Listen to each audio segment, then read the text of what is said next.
This is WJTS Inform. I'm your host, Bill Potter, and joining me in the studio is State Representative for District 63, Mark Messmer, as he usually joins us on Friday evenings. Mark, thank you very much for coming in. I guess now the State House is at the halfway point. Yep, we wrapped up our first half of activity on Tuesday. The Senate wrapped up their first half of activity on Wednesday.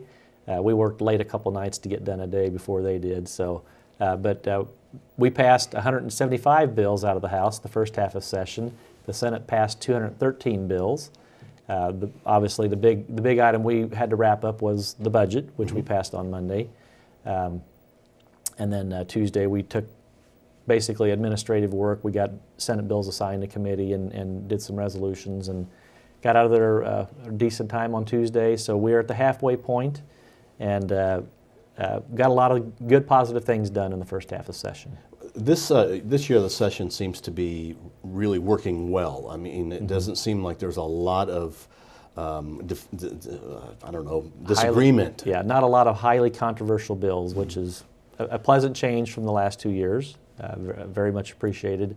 I would say in the first half of session, there was probably, you could count on one hand the bills that came down to a straight party line vote, but even none of those were even near, what I would call contentious. I mean, they were just, but, and the rest of them, there were some bills that had split votes, but they were very bipartisanly split. As many Democrats as Republicans voted against, some measures. But by and large, I would say, 90% of the bills, went out with probably 70 or more votes, and those being, totally bipartisan legislation.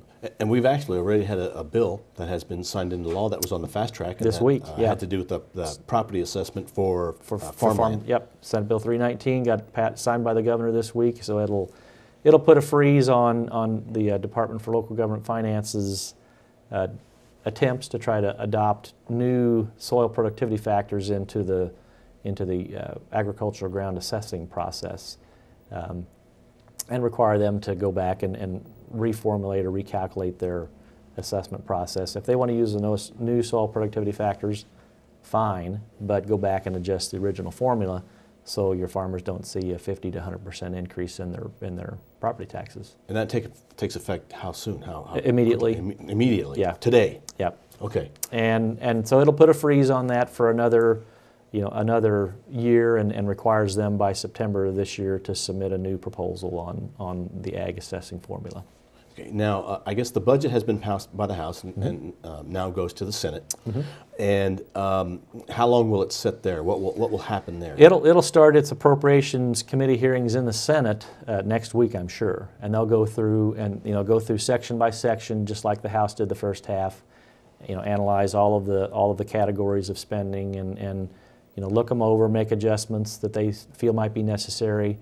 They'll want to put their signature on the process as well.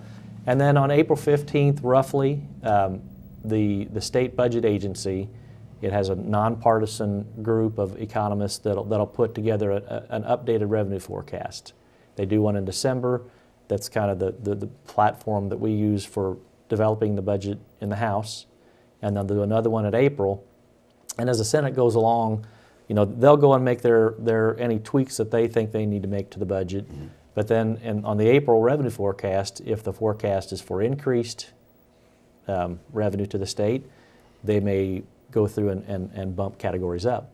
Or if there's an expectation that revenues are going to decline, which is kind of what we hit in 2009, my first budget session. We put together a budget that was based on December figures that were already trending down, and then when the Senate got the revenue forecast in April, they were down some more, so we had to go back and squeeze a little harder. So they'll get the opportunity with that April forecast of making, budget adjustments up or down. And at that point, I know the governor has been, promoting his tax cut program that he'd like to see done. If the projection is for revenue forecast to be up, that'll be what we use to implement any tax cut programs that we adopt at that point. But we're really, at this point, really can't design the budget around that tax cut program, because it has about a $500 million per year impact on revenue, and that was really more than we could digest, into the budget starting out. If the forecast is for more revenue, we'll use that revenue increase and then build some tax cut provisions into it if it's possible. So the talk about a tax cut really is kind of a moot point really for at least premature. another month, Yeah, because nothing can be done or will be done until we see that projection. Exactly. What will cause the projection to change? More jobs, less jobs? Yeah, more job creation. More people moving into the state, more economic activity. I mean, if the trend is for more jobs, because that drives sales tax, that drives income tax, it really drives all of the tax generators is a better jobs environment. So we'll keep our fingers crossed. Now the December report, what did it show? Up, down? It showed revenue rising, and really we've seen almost every month. The last year we've seen what our projections were for budget income. We've seen the trend up just about every month, and we built from that December forecast. Then those all showed increases from 2 years ago, which is why we've got more money in for education, $334 million more in education, about $250 million more for roads and transportation. A lot of those increases that we've seen, we've built into some of the structural changes that we've done in this year's budget. If the trend is even for more than what we had in December, then we'll either adjust spending up or factor in a tax cut, to kind of. But where we're at now, we've got a pretty fiscally sound budget. It retains, reserves that are, that are responsible. It doesn't spend more money than we take in either year of the budget. So it's a pretty sound start, and obviously we'll make changes as we go along. Now what is in store for Mark Messmer as we get to Monday when the session, I guess the second half of the session gets going? Yep. Right away, Monday morning, you're busy. Yeah, I've got a committee hearing in Natural Resources Committee on my House bill that deals with the Bennington levy issue in Davis County. It's got a hearing scheduled for 10 o'clock Monday morning, so we'll hit the ground running. Okay, and what are some bills that people to start watching? Well, there were some bills that I call some of the issues that caught local response that was pretty high, that got adopted, that need to continue to be watched the second half. One was House Bill 1006, and it's really been a 5-year process of sentencing reform, and it involved statewide committee of judges, prosecutors, law enforcement officials, legislators, and really looked at what are our sentencing guidelines, and can we adjust them a little bit to take some of the pressure off prison overcrowding. That was an issue that I put out on my survey. Should we spend more money on jails, or should we look at the sentencing guidelines and look at taking nonviolent offenders and making adjustments to criminal code. That came back with a 82% response to let's look at the sentencing side of things and make sure what we're doing makes sense and is the best best policy that we can adopt. So House Bill 1006 is that bill, and it went through with I think it was a 80-13 vote. So very strong support from the House side. And that'll go on to the Senate and might get some adjusting. Now that bill is not scheduled to take effect until July 1, 2014. So even once the bill is passed, we'll get it out. We'll let judges, prosecutors, law enforcement, everybody, kind of take a look at it, and folks in the prison system, and look at it. And if there's something that got missed or something that wasn't quite right, we're giving it over a year to be adopted, put into effect. So we can really have another year to really kind of digest it and make adjustments if we need to. It'll projected to give us another 4 to 5 years till we need to look at spending money on additional prisons, which cost hundreds of millions of dollars per prison, and tens of millions of dollars to keep operational once they're set up. So another pretty important bill that we passed for the Indy metro area, and it had a 64% approval, was allowing basically Marion County and the surrounding counties, if the voters approve it, to adopt a mass transit tax program. It allows them to pass a 0.3% tax increase on themselves to fund, mass transit improvements. Won't really ever affect folks in my district, but the voters on the survey said, yeah, if they're willing to, to approve it by referendum, and the way it's structured, Marion County has to approve it first, and then any surrounding counties that approve it within their county, then they can look at adding mass transit lines. And I think it's primarily going to be done through a bus system and not on rail. That passed the House the first half and will go on to the Senate. A bill that has 2 years in a row has gotten extremely high support is drug testing of welfare recipients. House Bill 1483 passed out of the House by a 78-17 vote. Here again, a very strong bipartisan bill. And it'll require folks that receive TANF benefit, which is the cash payment.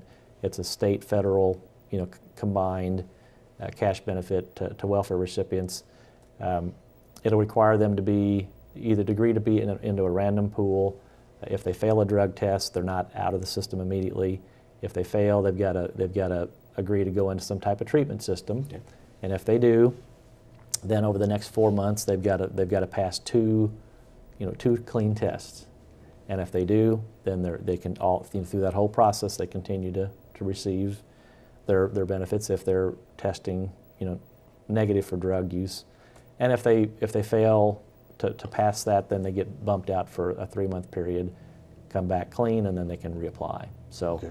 That had a 90% approval this year for my pre-session survey, had I think 85% approval last year, and it passed out of the House by really a similar strong margin. And really, there's several states that have adopted drug testing programs.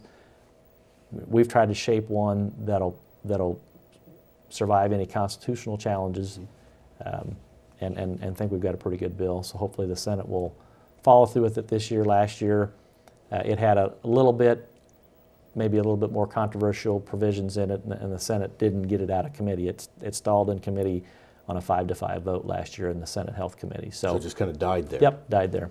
Okay. So this year we're going to hope it has better odds of moving on. And one, it's not really a highly controversial bill at all, but one that does have interest from local law enforcement it was House Bill 1523. It's moped registration.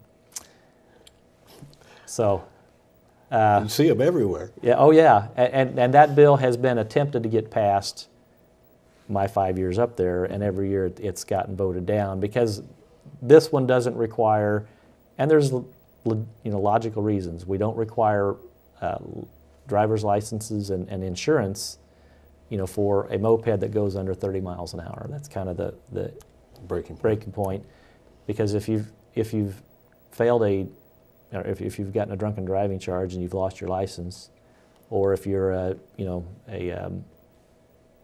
developmentally disabled individual and a moped is your only mode of transportation, you can't get a license and you can't get insurance. But we will require registration of them. So if they're involved in a wreck and create some property damage, and not unusual for those to happen, moped gets crunched up, it gets left at the scene, driver takes off, and no way to even pin down who's responsible. Yeah. So it'll require registration for all of them. And if you drive, and there's different versions of mopeds. Some have a 50 cc 2 horsepower limit that are supposed to go under 30, and that's kind of what these will keep street legal for those who can't get a license. Mopeds that are designed with more horsepower, more speed, will require a plate, and will require licensure, and really kind of take some of the ambiguity, bad word, out of the current statutes.